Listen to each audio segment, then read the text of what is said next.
Hello ji and welcome to the weekly bazaar talk and इस बार के एडिशन में चर्चे कुछ खास होंगे। ठीक है, we will try to understand the changing ecosystem of AI. ठीक है, एक बहुत बड़ी मेगा स्टोरी इवॉल्व हो रही है ना। एटलीस्ट जो कमिटमेंट हुए हैं और जिन लोगों ने वो कमिटमेंट किए हैं, ठीक है, जिस फोरम पे जिस डायस पे वो कमिटमेंट हुए हैं, ऐसा लगता नहीं है कि कमिटमेंट पूरे नहीं हो पाएंगे, है ना। सो सर, काफी कमिटेड बात कर रहे हो आप। बिल्कुल बात कर रहा हूं मैं आपसे। वी विल डिस्कस कि एआई हिंदुस्तान कैसे अपना रोल प्ले कर रहा है इन ऑर्डर टू चेंज है। ओ माय गॉड, ये क्या लगा। सुनना मेरी बात, ठीक है। ये सब होता रहता है, ये सब चीजें छोड़ो।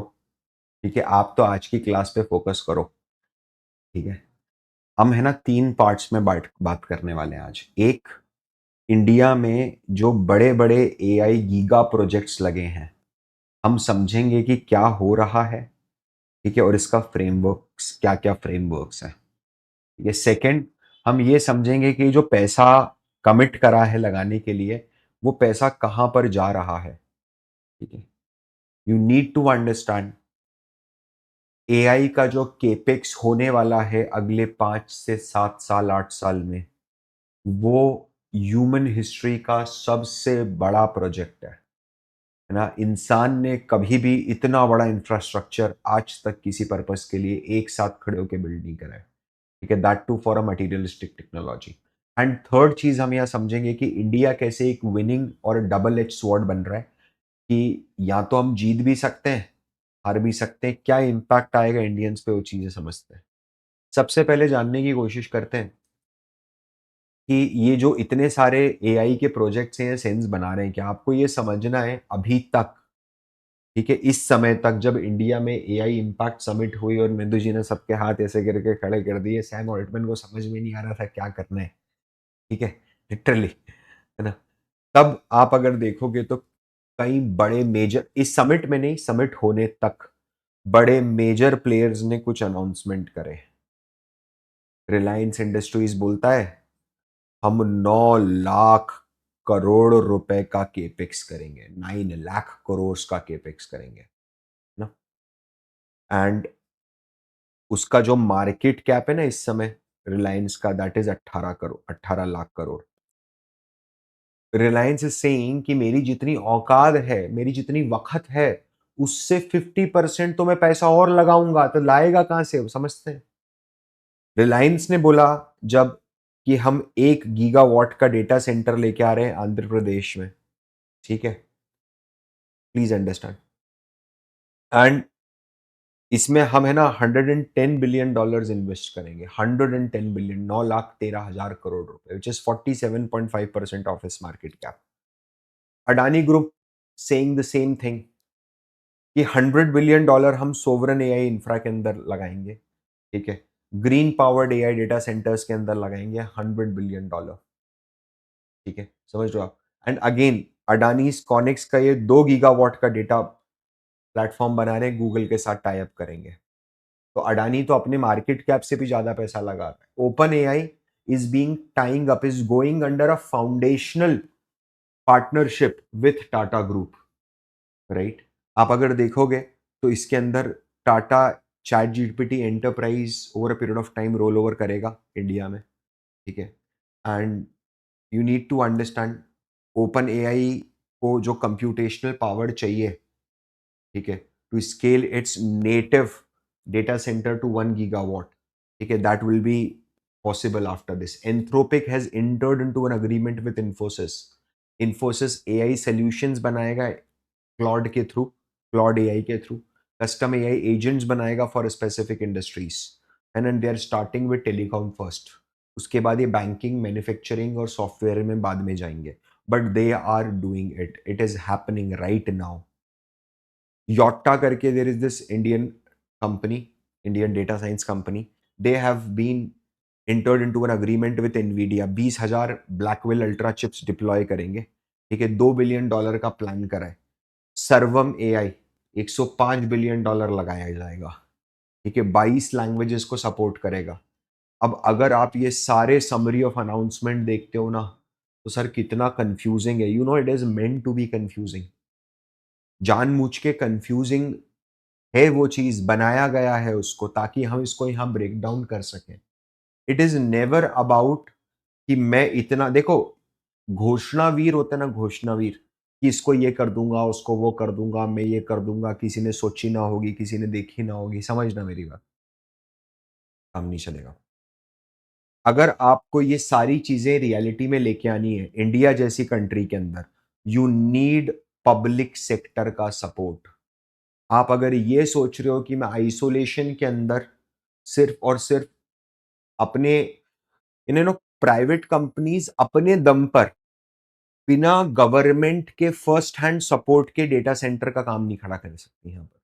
आपको सरकारी हाथ चाहिए, कोई माई बाप चाहिए आपके सर पे हाथ रखने वाला।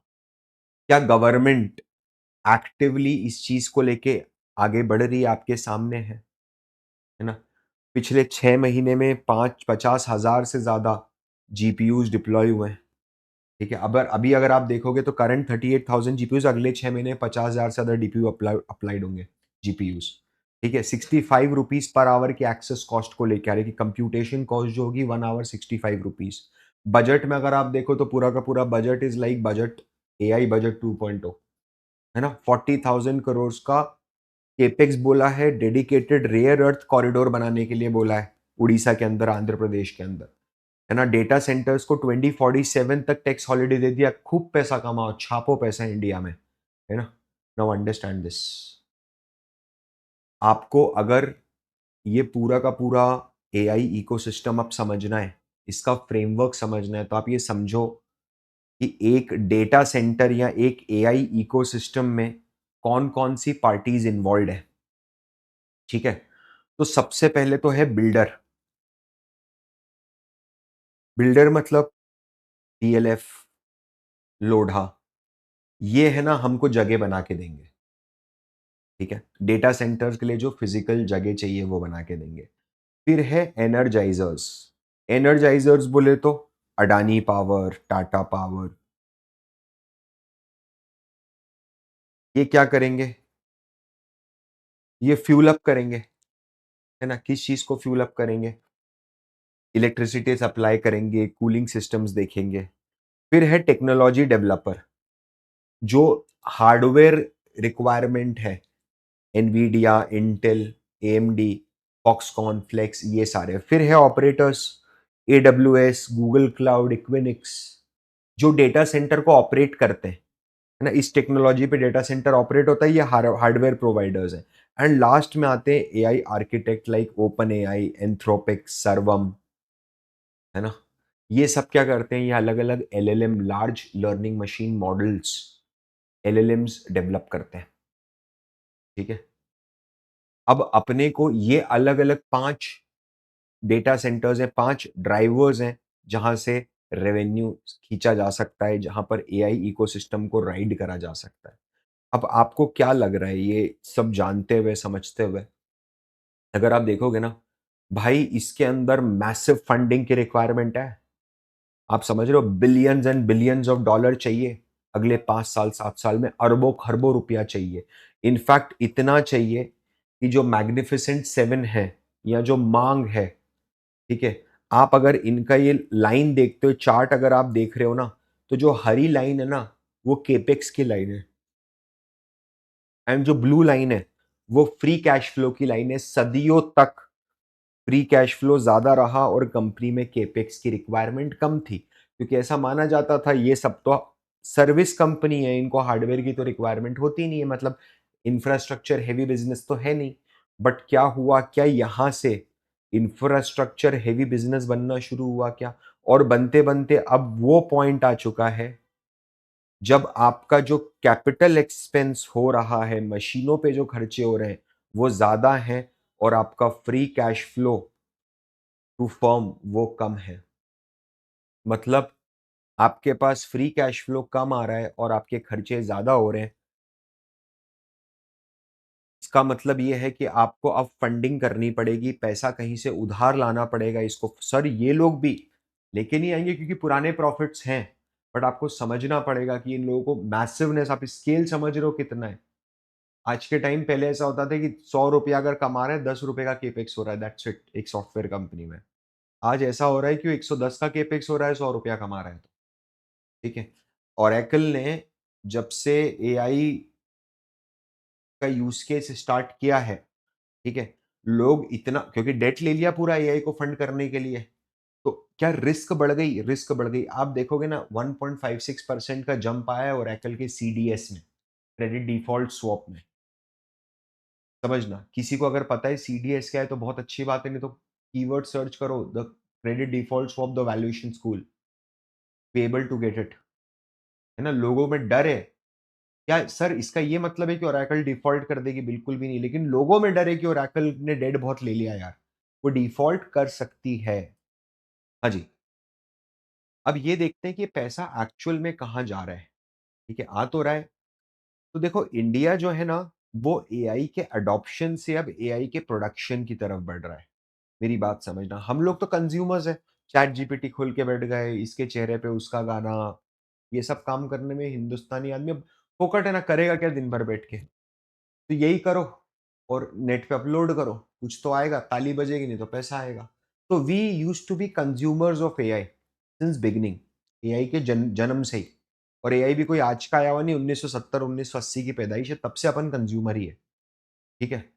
वहां से हम एआई के प्रोडक्शन की तरफ जा रहे हैं, एंड ट्रस्ट मी एआई के प्रोडक्शन में ये जो अपन ने 5 तरीके लिखे हैं, ये 4-5 तरीके एआई में घुसने के।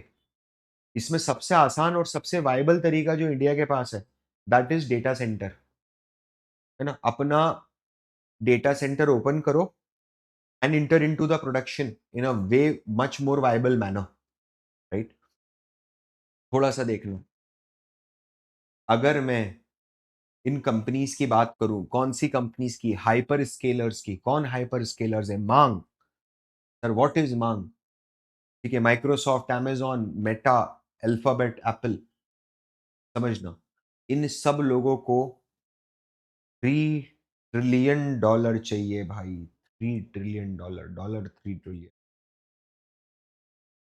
3 ट्रिलियन डॉलर में से 1.4 ट्रिलियन डॉलर तो ये जेब से लगाएँगे, और बाकी का जो बचा हुआ 1.5 1.6 ट्रिलियन डॉलर है, ये लिया जाएगा लोन। और लोन में भी सबसे बड़ा जो जाएगा that is private credit. Corporate debt तो छोटा-सा पार्ट है, 800 बिलियन डॉलर का प्राइवेट क्रेडिट उठाया जाएगा, ठीक है?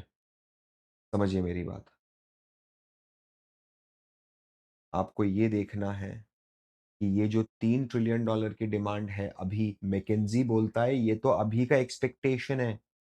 ये 2030 तक आते-आते 8 ट्रिलियन डॉलर हो सकता है, आप समझ नहीं रहे हो।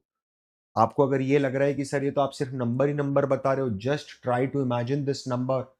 2005 दो 2030 अगले 4 साल की बात हो रही है। क्या कुछ बड़ा हो सकता है? कुछ बड़ा हो सकता है।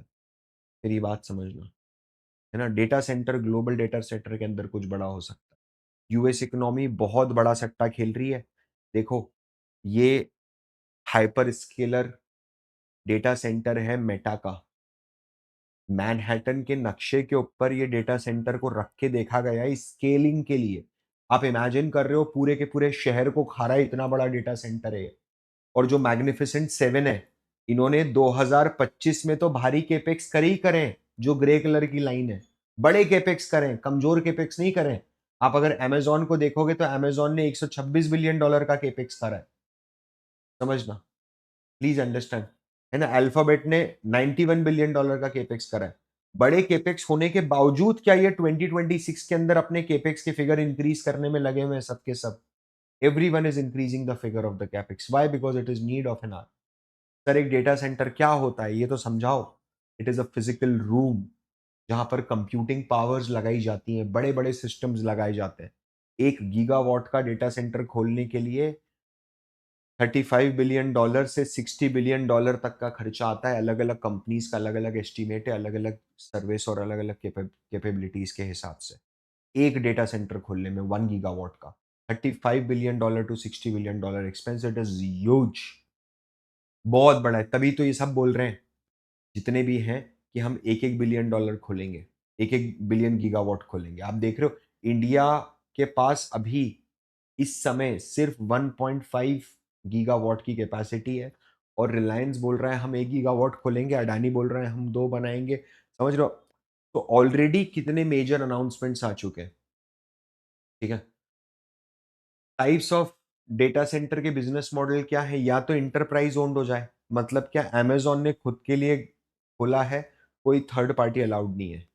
या तो कोलोकेशन रिटेल हो जाए। कोलोकेशन रिटेल मतलब तू मैं कोई भी जाके पावर ले सकता है, ये सब चीज़ें कर सकते हैं, कंप्यूटेशन कर सकते हैं। कोलोकेशन होलसेल हो जाए। होलसेल हो जाए मतलब इटर्नल, स्विगी ये सारी कंपनीज़ यूज़ करेंगी होलसेल के अंदर। Hyper scale hyper scale is जो मॉडर्न एक्सट्रीमली स्केलेबल बन रहे हैं, जैसे मेटा बना रहा है, जो मैनहट्टन के साथ कंपेयर करा है, ठीक है? तो यू नीड टू अंडरस्टैंड अभी मॉर्गन स्टैनली ने रिसेंटली बोला है विथ रिस्पेक्ट टू रिलायंस कि over a period of time they can charge anywhere between 1.5 to 1.6 million dollar per megawatt of capacity per year. That is huge money. और अगर आप अभी देखोगे तो जितना ऑब्लिगेशन है ना कि हम आपसे कंप्यूटेशन खरीदेंगे, उसका 25% 10% तक बैकलॉग है, जो आने वाले कुछ महीनों में सर्विस होगा। तो ऐसा नहीं है कि इंटेंसिटी ऑफ डिमांड नहीं है, बट आपको समझना पड़ेगा जब-जब एक ग्रोथ आता है ना, whenever there is a grow, whenever there is a unlimited potential to grow, there is always जब-जब एक अनलिमिटेड पोटेंशियल आएगा बड़ा होने का, हमेशा कुछ ना कुछ बॉटलनेक आएगा बीच में। कोई ना कोई ऐसा होगा जो खच्चर फँसा देगा और आप अंदर नहीं जा पाओगे। वो कंस्ट्रेंट्स क्या हैं? सबसे बड़ा और जेन्युइन कंस्ट्रेंट है पावर। बहुत पावर जनरेशन लगेगा भाई, बहुत पावर जनरेशन लगेगा। दूसरा है वाटर, क्योंकि आपको कूलिंग रखना है, उस जगह को कूल रखना है, तो water is the only thing. फिर रिसोर्सेज़ में क्या लगेंगे? लैंड लिमिटेशंस, मिनरल्स बहुत ज़्यादा लगेंगे, रेयर अर्थ के लिए खोद डालोगे आप दुनिया। रेगुलेशन में प्राइवेसी, सेफ्टी स्क्रूटनीज़ वगैरह के अंदर आएँगे। कॉम्प्लेक्स अप्रूवल प्रोसेसेस हैं इंडिया के अंदर तो स्पेशली, और चिप की शॉर्टेज तो इन्होंने कब से ही क्रिएट करके रखी है ताइवान ने। अगर आप देखते हो, तो यू विल अंडरस्टैंड कि पूरी दुनिया का इलेक्ट्रिसिटी कंज़म्पशन ऑलमोस्ट 4 गुना बढ़ने वाला है अगले 10 साल में, 2020 से 2030 में। मेरी बात समझना, 2025 के अंदर अपन अभी खड़े में, है ना? कारण क्या है? ये जितने भी बड़े-बड़े गीगावाट डेटा सेंटर है, they require massive amount of energy. इतनी ज़्यादा एनर्जी की रिक्वायरमेंट है, जिसकी कोई हद नहीं। अब सर आप ये बताओ कि क्या इंडिया इस फाइट में जीत रहा है? मेरी बात समझना। प्रॉफिटेबल है, नहीं है, विनर है, लूज़र है, क्या है? ये नहीं पता। बट डेफ़िनिटली इंडियंस पे इसका इम्पैक्ट तो ज़रूर आएगा। और इकोनॉमिक इम्पैक्ट की अगर आप बात करें, तो हम ऑलरेडी इम्पैक्टेड हो चुके हैं। अगर आप प्रोफ़ेसर दामोदरन का पर्सपेक्टिव लेते हो, तो ये बोल रहे हैं, मैं इसको इलैबोरेट नहीं कर रहा हूँ, सर ने जैसा बोला है मैं एज़ इट इज़ आपके सामने रखने की कोशिश कर रहा हूँ। सर बोलते हैं कि एआई प्रैक्टिकली हर इंडस्ट्री को डिसरप्ट कर देगा, है ना? और किसी भी इंडस्ट्री में जो मोट होता है ना, मोट मतलब its ability to generate excess returns, वो मोट कहलाया जाता है। अब क्या है ना, यू नीड टू अंडरस्टैंड, अगर सभी कोई प्रोडक्टिव हो गए, सभी कोई एफिशिएंट हो गए, तो इसका मतलब ये नहीं कि प्रोडक्टिविटी डायरेक्टली प्रॉफिटेबिलिटी को लेके आएगी। Over a period of time AI क्या मोड को डिसरप्ट करना शुरू कर देगा? द रीज़न इज़, आज अगर आपका कॉस्ट रिटर्न ऑन इन्वेस्टमेंट कम आ रहा है क्योंकि आप इनएफिशिएंट हो, फ्यूचर में वो बढ़ेगा। समझ लो, लेकिन वो सभी का बढ़ेगा और उसके कारण कॉस्ट ऑफ फंड भी बढ़ेगा। तो जो एक एडिशनल एडवांटेज है, क्योंकि सभी लोग एआई यूज़ कर रहे हैं, तो मेरा एक एडिशनल एडवांटेज लूज़ हो रहा है। राइट? तो over a very long period of time ऐसा बोलते हैं कि AI will put you towards normalcy, AI superlativeness खत्म कर देगा। बहुत कम कंपनीज या बहुत लिमिटेड हैंड्स होंगे जिनके हाथ में मोट होगा, ठीक है? And the entire world would act as a slave. Now understand this, productivity always does not means profit. का क्या मतलब है? एआई टूल सबके लिए अवेलेबल है, आप चैट जीपीटी यूज करो, क्लॉड यूज करो, जो मिड जर्नी यूज करो, जो करना है वो करो, ठीक है? कॉस्ट तो सबके लिए गिरेगी। तो इसका मतलब सर मैं यूज़ करूँगा तो मेरा कॉम्पिटिटर भी यूज़ करेगा? बिल्कुल यूज़ करेगा। तो सर फिर उसको भी पता है क्या करना है, उसको भी पता है क्या करना है, ठीक है?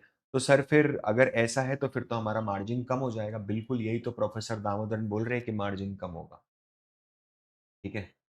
एंड मैं एक बात बताऊँ,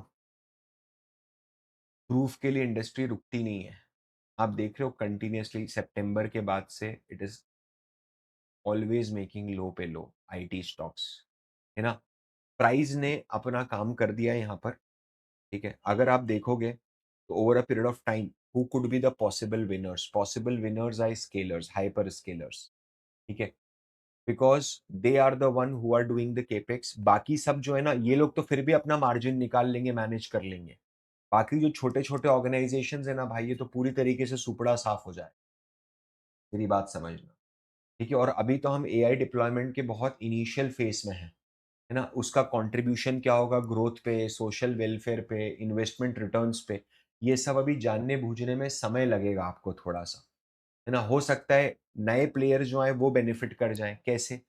जैसे जब पेटीएम के फाउंडर से पूछा गया तो उसने बोला कि यार यूपीआई पेमेंट करना कैसे है, हिंदुस्तान को सिखाया हमने खर्चा कर करके, है ना? और हम लोगों ने सिखाया कैशबैक दे दे के, और फ़ोन पे आया और भारत पे आया और हमारे क्यूआर कोड के ऊपर क्यूआर चिपका गया अपना।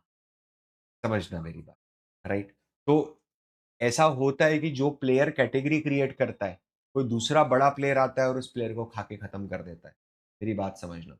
तो कौन-सा पॉसिबल विनर बन सकता है? पॉसिबल विनर वही बनेगा जो प्रॉब्लम को सॉल्व करेगा, ठीक है? हम थोड़ा-सा देखते हैं, कुछ एआई रिलेटेड कॉन कॉल्स है जो देखते हैं, ठीक है? कि मैनेजमेंट अलग-अलग कंपनीज़ के मैनेजमेंट किस तरीके से टैकल कर रहे हैं कॉन कॉल को। बैजू जोशी पूछते हैं अडानी ग्रीन्स के कॉन कॉल में भी recently, most of my questions have been answered, I have a small couple of questions, firstly on the partnership and then connects and then Google have for data AI data Google have for the AI data center campus in Vizag.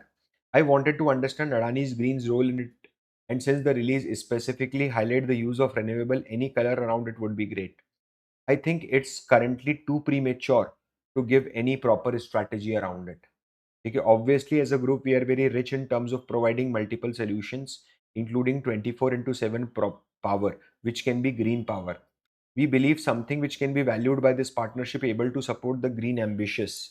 ठीक है, फिर वो बोलता understood sir, I wanted to know your thoughts on renewable energy demand for data centres, it is very important coming directly from the market, है ना? आप CEO से पूछ रहे हो कि आपकी क्या थॉट्स है रिन्यूएबल एनर्जी डिमांड को लेकर डेटा सेंटर को, and just wanted to understand how the discussions are going on these with these player.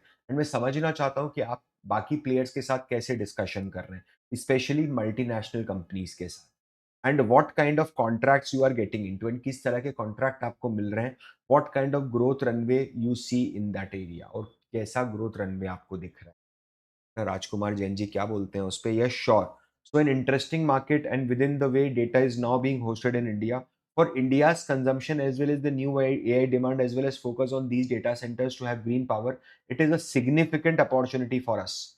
ठीक है, in our overall mix for FY30, we have said that 25% of our capacity are seeing some kind of these kind of markets, कि 25% हमारा पैसा data centre के से आएगा। वोल्टास क्या बोलता है? उमंग मेहता क्वेश्चन पूछते हैं तो, my question is on MEP work. MEP ने mechanical, electrical, plumbing vertical.